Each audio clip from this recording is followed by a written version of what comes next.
if we've already decided that something is the way it is, and we're not willing just to be open-minded that there could be a different way that we're experiencing what we're experiencing, or that the reality of what's actually happening is not what we're seeing and what we're experiencing and feeling. If we can help somebody just get to that point, then so much of this work becomes more effective. And one of the ways I like to get people to that point is just to sit and ask themselves, okay, hey, if I were guiding somebody else in this position right now, what would be 3 things I want to know about this person's experience? What would I want to know in order to better understand their experience? So what would those 3 things be?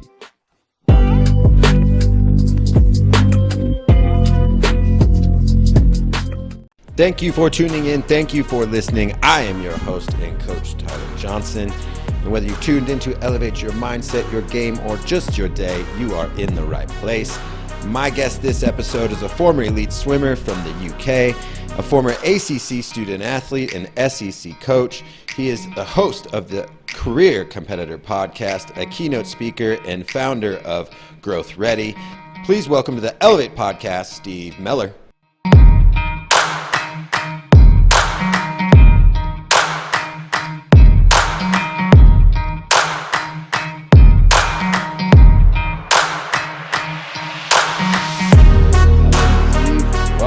To have you, man. Tyler, long overdue, right, my brother? I'm excited to be here. Excited to be here. Yeah, excited to have you. We were just talking about the connection to getting this done, so pumped to have you. And I guess to start us off, I'd love for you to share with our listeners just a little bit about the work you do and kind of what led you into that path. Yeah, appreciate it. So today I'm an executive high performance coach, and really that's a very fancy way of just saying that I'm working with executives, working with high performers to help them get out of their own way. You know, as human beings, we're prone to getting in our own way so much more than we're willing to accept most of the time. And when we can just identify the fact that we need some help with that, that we have ways that we think, ways that we see the world that can limit our ability to optimize how we show up in it, then we can start to do some really good work, right? We can start to do some really good work once we accept that support and, in my case, coaching. But what brought me to that was really just high performing swimming specifically. So I was top 50 in the world swimmer for Great Britain. It's the accent that you're hearing. And so that swimming brought me over to the US. I swam at North Carolina State University for 4 years. Go Wolfpack if anyone's got any Wolfpackers listening. Yeah. And then I accidentally kind of tripped and stumbled into swim coaching. Never saw it coming. Honestly, you could never have convinced me while I was swimming that I would hang around in the sport and go into coaching. But through a series of events, when I became a graduate assistant coach at NC State, when I decided to pursue my master's degree in management, just kind of fell in love with it, man. And next thing I knew, I was moving to Baton Rouge, Louisiana to become an assistant coach for swimming at LSU. And about 14 years later, I'm still here. Met myself a Louisiana gal about 8 years ago, which played a big part in that. And so we've got a couple of British Cajuns now that we're raising here in Baton Rouge. So yeah, man, that's kind of it in a nutshell. Love it. What was the motivation from kind of the swim coaching into working with other high performers and kind of the other coaching realm? What kind of led you to do that? Yeah, one part of the story that I left out was that I started my own podcast in 2018. At the time, I called it Career Competitor, and the idea behind it was to have former athletes come on and tell their story of how they're still utilizing the same competitive traits that made them the athlete that they were in whatever respective world they've now moved into. I was really passionate about athletes not feeling as though when they got to the end of their time as a student athlete, that was like the end of the world, end of their, end of their identity and all this kind of thing. I wanted to help them have this resource that like, hey, look, there's someone 5, 10, some cases 20, 25 years on beyond their sport. They're still utilizing the very same characteristics that made them the athlete they were way back in the day. And so that was the origin of the podcast. And man, that just kind of snowballed over about a 2-year period to begin with, where I started to go from that initial concept to eventually the demand to come on the show grew, and people would say like, hey, I don't really have much of a sports background, but I got a story to tell, and there's a competitive elements to it. And so I just said yes, and the show grew. And before long, I had executives coming on and business owners coming on and saying, like, Steve, man, you have this way of listening and asking questions that is unique. You're clearly not scripting this thing. You're not planning this thing too much. You're just listening on a deeper level. Therefore, you're asking better questions. And I would just say thank you and hop back in my car and go back to swim practice, and keep coaching. And this went on for like a year and a half, man. It really did. And before long, I started to really see what people were telling me. And what I really came to realize at one point was that, I'd never really been a swim coach. That title had always kind of felt unnatural to me. I didn't identify and love the sport the way that my peers did. I didn't live for the sport the way they did. I kind of zagged, I always say, when they were zigging. So I worked with a bunch of folks like kinesiology majors and physiology and, just science-minded individuals that took to coaching, whereas I came at it from the personal side. Like I was all about build a relationship, get to know the athlete in a way that they don't even know, themselves, pour into them. And before long, they're going to see their potential in a way that they've never seen it before. And I've done enough as an athlete myself to know, hey, I know the science behind the sport. I don't need to study that stuff too much. And that was kind of my way of doing it. That was my blueprint. And it led to a decent amount of success as a swim coach. But then after a while, man, that way of doing it just wasn't enough for me to stay in the sport anymore. And I decided to jump about almost 3 years ago to the day now, to start my business, which just like my podcast at the time was called Career Competitor. And now there's been an evolution even with that to what the business is today. So that was kind of really the origin and how it all came about. I love it. It's now you've pivoted growth ready. Is that That's right. That's that's right. I will come back to that, but I'd love to ask. I think just kind of listen to you there. Um, you talked about early on about how we can kind of get in our own way as coaches, Mhm. as athletes, executives. What are some of the typical things you come across that you see high performers kind of consistently getting in their own way with? Yeah, the first one is we want to see what we want to. We want to see what confirms what we believe. That's the big one. Yeah, Yeah, straight away. It's just like, hey, you're an athlete. Let's say you've had a bad performance. I dealt with it all the time. And athletes have this ability. They never want to give you anything on the spectrum. They only want to give you everything on each side of the spectrum. And what I mean by that is emotionally. It's like it's either terrible or incredible. And there was like no gray area. And I was just like, all right, help me out here. There's got to be something. Like if it was terrible, there's got to be something that was good about it. Or if it was phenomenal, there's got to be something we can go back and work on.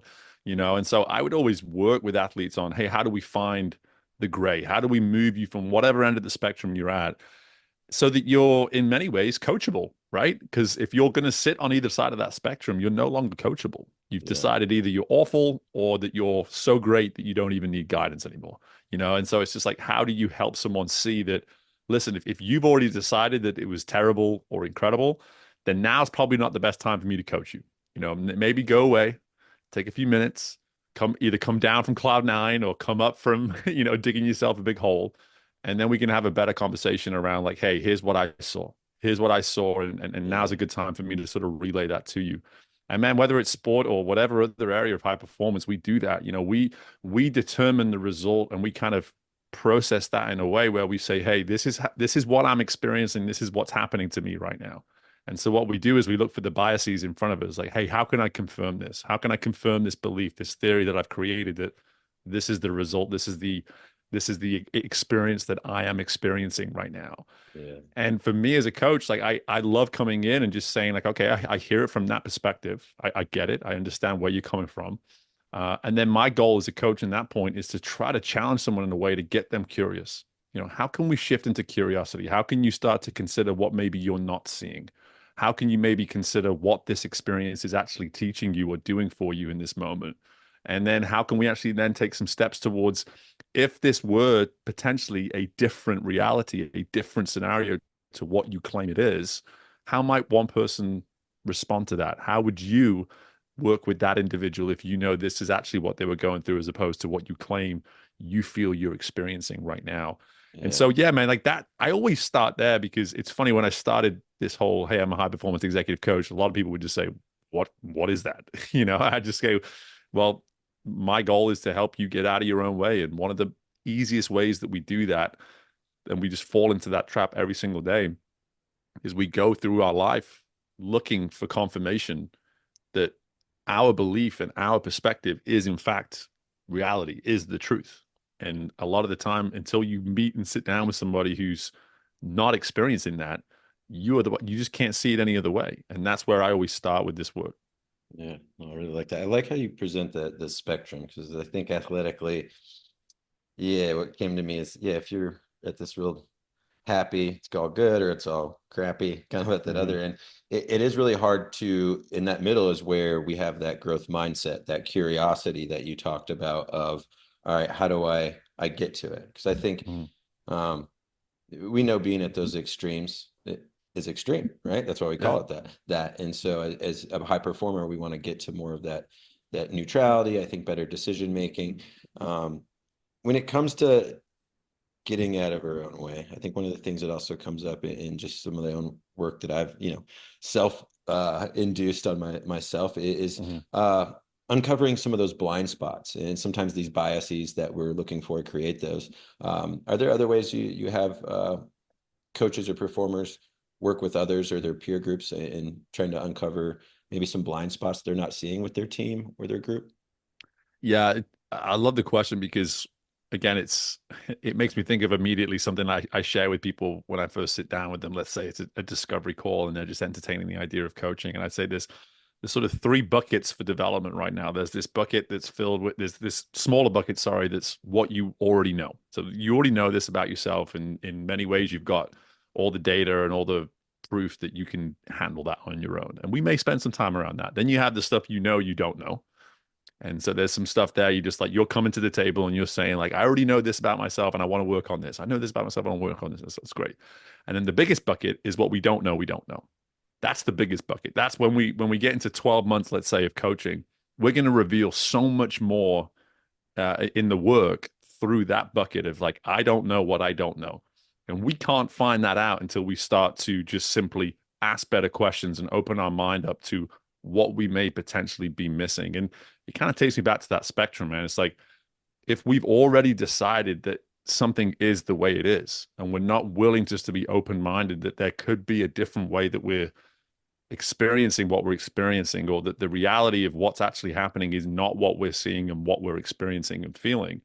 If we can help somebody just get to that point, then so much of this work becomes more effective. And one of the ways I like to get people to that point is just to sit and ask themselves, okay, hey, if I were guiding somebody else in this position right now, what would be three things I want to know about this person's experience? What would I want to know in order to better understand their experience? So what would those three things be? I know I'm a big rule of three guy. And so for me, it's just like, if you can sit down and say, okay, let's list out everything that you're experiencing right now. Let's flip it. And let's say somebody just came into your life and said, listen, I'm experiencing this right now. Help me better understand what's going on. What would be three things that you would immediately want to know about that person and or what they've experienced to get them to that point where they're experiencing what they're experiencing? And again, if we can just remove ourselves from being so introspective, sorry, in our minds, and just saying like, this is all about me, this is all about me. Can you flip it? Can you get outside of your head and just immediately say, if this were someone else? And you notice there that that question, it's not about inserting yourself to somehow have an opinion. You're literally saying, what do I just want to know about this person? What do I need to know to better understand what it is they're experiencing? And if you can just simply get a better understanding of the person, then immediately you might be able to actually work with that person a little bit better, open their minds up a little bit better, and slowly now you're actually starting to do the same thing to yourself. You're like, oh, I'm guilty of that. I'm guilty of that. Maybe I need to stop doing that sort of thing. So that's really one of the best ways I think I can get people on their way, and that I encourage really any coach I've ever worked with is just like, hey, are you seeing it from a perspective that's going to actually help you as opposed to limit you? And one of the great Yeah. ways to sort of help yourself is to immediately get out of your own head, put it into the perspective of another person, and ask how you might deal with that in that Yeah. situation. You didn't even say the word, which I think was genius, but what an empathetic approach. Yeah. Right. I Yeah. think, and sometimes I think what I found an amazing in what you just said is that sometimes then we lump this in coaching. Sometimes this empathy is with a soft thing Mhm. and I think you just drilled into the magic of when you can see how they're experiencing it and you're their coach and you know what they're curious about in those buckets, Mm, it should make your job easier as a coach to coach. mhm. And I think also more enjoyable of a process, where the other visual I got was when you don't have that understanding, you're kind of across a river or something, and coach is just telling you to try different stuff, right? Don't try this, I'll try that, I'll try that. And it's like, well, if you could Right. just get to that bridge and understand the one thing that they're actually curious about, you wouldn't be wasting your time on the other side, coach, Mm, and your energy, and you'd be able to target it towards your other people that you're leading. And so I really loved right. that approach and the reflectiveness of how you describe breaking that down. Yeah. Uh, And what's funny is like that's something that when I moved into this space away from sport, not the longer I've been away from sport, I've been now able to look back on sport and see potential gaps in that coaching style, in that coaching approach that I think could really be resolved. And one of the things is how can you help an athlete better explain to you what they're feeling, what they're experiencing as they're going through it, as opposed to most coaches that I've come across in the world of sport, they want to prescribe before they understand. They want to prescribe like, hey, listen, if you're going too slow right now, if you're not able to lift that weight right now, if you're not able to make that shot right now, immediately it's just like prescribe. It's like, but what if you were just for one moment before you prescribe, just get a slightly better understanding? Hey, what are you feeling right now? What is it that's making you feel as though this is too difficult? Because for all you know, you might be seeing a surface level thing, a physical thing. It's like, hey, adjust this, adjust this. But they may be just beating themselves up in some way on a mental level that no matter what physical insight you provide them at that point, they just don't want to hear it. They yeah, just don't want to hear it. And I've worked with that athlete many yeah, times, and that's how it works in the world away from sport too. When it comes to high perform, like your likelihood of impacting someone is so greater improved when you just understand where that person's at yeah, as you're meeting them and as you're trying to guide them. yeah. Yeah. Um, I wanted to jump back to your podcast for a minute. A lot of great interviews, like you said, and hearing stories of athletes and competitors from different walks. And what were, if I had to ask you, when you started that project to now, what are a couple things you learned either about your coaching or people or behavior that maybe when you started it, you didn't expect to, but Hmm. started to become consistent elements that showed up on the podcast? Yeah, I mean, something straight away that comes to mind based on what we're talking about is it's kind of a two-part point is that notion of curiosity, but then also creating the shared space. I mean, when I first started, hey, you're going to interview people, you need to be prepared. What does being prepared for an interview look like? It's just like complete structure on the front end, like nothing but structure on the front end. And it's just like, hey, I have to stick to this structure if this is going to be a successful interview. And then after a while, I just found myself in an interview speaking with someone, and there was this version of myself inside being like, I know you have a structure. I know you have a plan right now, but I'm dying to learn this. I'm dying to understand this more, whatever it might be. And you don't have that in your preparation anyway. So are you going to speak to that? Are you going to ask questions around that? Or are you going to be adamant about just sticking to what you feel is the correct blueprint for this particular conversation? And so eventually I kind of just gave in. I just said, hey, I get it. I've had questions. Questions have helped me get out of the starting blocks with this whole thing, but I'm going to lean in on my curiosity now. And what happened with that title, like over time, is that it created this beautiful thing like you and I have right now, which is a shared space. It's a shared space where two people can just enter it and actually feel as though they can show up as the best and most authentic version of themselves.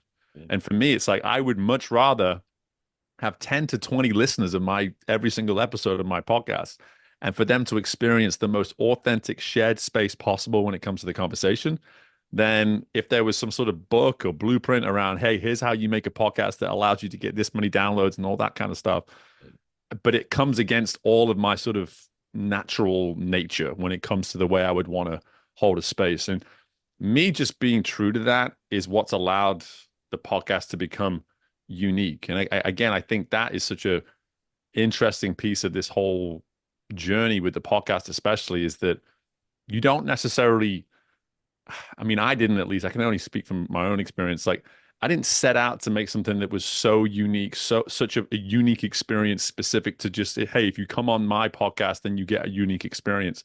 But the moment I lent into curiosity, creating a shared space, being more authentic, I got that feedback. Like, this is unique, this is different. I'm going to remember this interview because of the way in which you're doing this. And again, I carry that over now into all walks of life. Is like, how can you show up to a person that either you're meeting for the first time, as you and I are today, or whatever it is in any other aspect of your life? Like, how do you show up in a way where you're curious, you want to create a shared space that you can both feel as though you're equally in that space?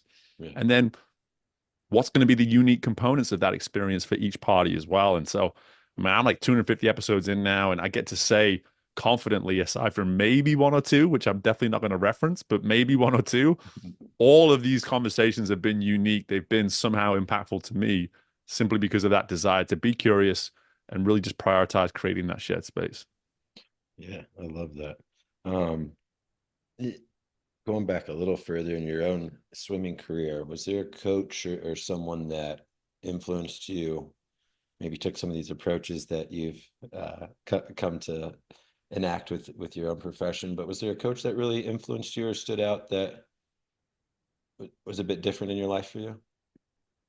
You know, it's funny. I'll get asked that question from time to time, and it's always tricky because I sit there and I listen to it and I go, I had some good coaches. I had some coaches that really helped me and understood me and all that kind of stuff. But in terms of like who I show up as today, I joke all the time. I consider myself like a social scientist. I just step into society every single day with an avid curiosity to learn how I can benefit and somehow improve upon the version of me that I am today. Yeah. And there wasn't really that one person that I get to look back and say, hey, because I spent time with that person, I'm now formed and shaped and changed for the person I am today, which speaks a lot to just my story. There's been a lot of, difficulty to get to where I am today. Um, but at the heart of that, I get to now show up and say to people like, if you're hanging around and waiting for that one person to come along and be that incredible impact and all that kind of thing, I would hate to ever encourage someone to do that because you just don't know how long you're going to be waiting, and Yeah. it's kind of a heavy point to make, but I just believe that when we find something that truly aligns with us, whether it be a passion project, a job, a person, a relationship, whatever you want to look at it, like commit to that. And at some point, you're going to find one or two people along the way that do invest in you, do empower you, do shift the way you look at things. Because for me, again, I didn't have that in athletics, but that's been the coolest part about the last 3 years since I started my business is that I've had my mind blown by a few interactions with some people along the way, whether it be at a conference, whether it be in a passing networking event or whatever it is. And I had to wait 35, 36 years to get to that point. And so for me, it's cool to be able to say that to people now, like, hey, don't be sitting there waiting, assuming that that person's coming along today. Just stay true to your path, stay true to what you want. At some point, that person will intersect and probably be that impact that you're looking for. Yeah. I think more so seek out those people, right? Oh yeah, amen. I Yeah, think like get in those rooms that you talked about, whether it's an event or thing. But if you're waiting for them to come to you, it might be, yeah, we can wait a while. that's right. That's right. We can practice patience, also good, but probably not, too much practice of it. Get into growth ready. Tell us a little Yeah. bit about. I think as I heard you talk about the spectrum, and I was kind of like, yeah, like you got to be growth ready. Like it's over. We got to get to that area before we can really grow. And I'd love to hear about what kind of initiated that framework and what you're most excited about. Yeah, I appreciate it, man. It's been all in 2024. Honestly, it's all happened in the last 12 months that this shift has happened. So it was it's funny because I get to look back now and say like, hey, I had a podcast when I decided to make my jump, and I had a name for the podcast, which was Career Competitor. I was like, so the obvious thing to do is just build a business called Career Competitor. And so that's what I did. And I didn't really know what the business was going to be, but I'd already given it a name. So then I found myself, okay, you've created the square peg, and now you have to somehow figure out the square hole to fit this square peg into. And turns out I didn't even have a hole, never mind what shape the hole was. And so it's just like, okay, how am I going to do this? How am I going to start to paint this picture of what Career Competitor is and what I ended up landing on was like, hey, I want to be the coach that helps you make a career of competing on behalf of your best self. So it made a lot of sense, right? On the surface, it made a lot of sense, but it was very person to person, one to one messaging. It was like, hey, hey, if Tyler wants to be a client of mine, that's awesome, that's great. I'm going to coach Tyler to make a career of competing on behalf of his best self. And then a little over a year ago, suddenly I get approached by people that are running businesses and they want me to not only work for them, but they want me to work for their business too in a coaching capacity. So now I'm supporting multiple people on behalf of a business. So that ability to sort of make it about the individual made it a lot more difficult. And so I felt that pull. I really felt that resistance as I was trying to grow my business. I felt a resistance at the same time because so much about my messaging, my branding, all these sort of things, it just didn't correlate. And the further I went down this path of building my business, the further I felt like I was getting away from the name of my business.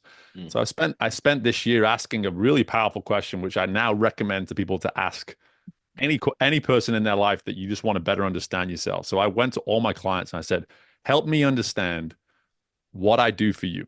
Help me understand because I think I know what I do, but I want you to explain to me in your own words what you think I do for you.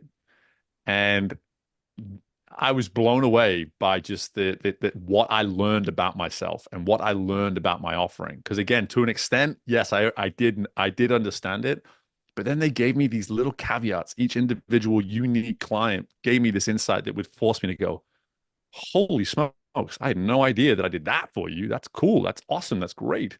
And one of the themes through that feedback was clarity around vision. Like they got a sense of, hey, by working with Steve, we understand where we're heading. We have, even if we don't know exactly where it is, we see a path, we see a direction. Let's say we created a North Star and that North Star shining light in the sky, even on the darkest night, we're seeing where we're going, we know where we're going, and we're going to figure out a way to get there. And so I heard that my clients wanted to experience growth and that I was finding a way to ready them for that growth. And here we ended up landing on Growth Ready. Trust me, it took multiple creative names that we were so sure could be really cool, really awesome. And it was just like, why don't we just call an apple, a spade a spade? Why don't we just say, hey, we help people get ready for growth, Growth Ready. Boom. That's an awesome name. Sweet. So Yeah. that's kind of how it all came about. And yeah, the moment I going through more of a soft launch right now, we're working on a website, all that kind of stuff. And it won't be until sort of spring next year that we're really up running full steam ahead. But at the heart of it, we've renamed the podcast, we've renamed the business, we've gone through a whole branding process, and it's allowed us now just to look at great clarity, and it's allowed me to now speak about Growth Ready as us, as opposed to just Steve, and Yeah. that's really important to me because it is an us. I have people that work with me, but also my clients, they're part of it, and so Yeah. it's an us, yeah, for sure. Yeah. There's probably experienced the same thing with some of your podcast guests and people. I think you said that us, that it really is a coaching relationship when it is done right. It is not a one directive, right? I'm not me Hmm. coaching you. I think everyone I talk to that coaches athletes and high performers, and they're like, I'm getting stuff back too. Yeah. And I think that's one, you're engaging with high performers, right? And you're moving into that middle together sometimes, Hmm. and trying to problem solve for performance. Hmm. Um, and so, man, super pumped, excited. One of the things that, as I listened to you talked, and then you kind of mentioned the North Star, that I'd love to kind of get your take on is, we kind of started out talking about, yeah, when we get in our own way, we can get overwhelmed with things that are not really prioritized. And then when we get clear on this path and this vision and the direction we're going, can you talk about just how that transition, what it can do for our confidence in the action that we take?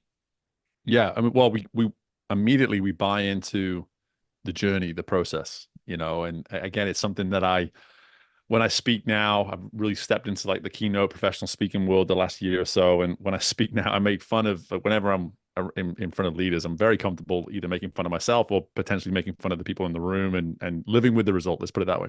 And I just sort of say like, if there's anyone here that lives by the quote, like trust the process, I'm here to tell you right now that your people have stopped listening. You say trust the process, they stop listening. Why? Because 99 times out of 100, you're unable to define the process. So you're asking me to trust something that you can't define.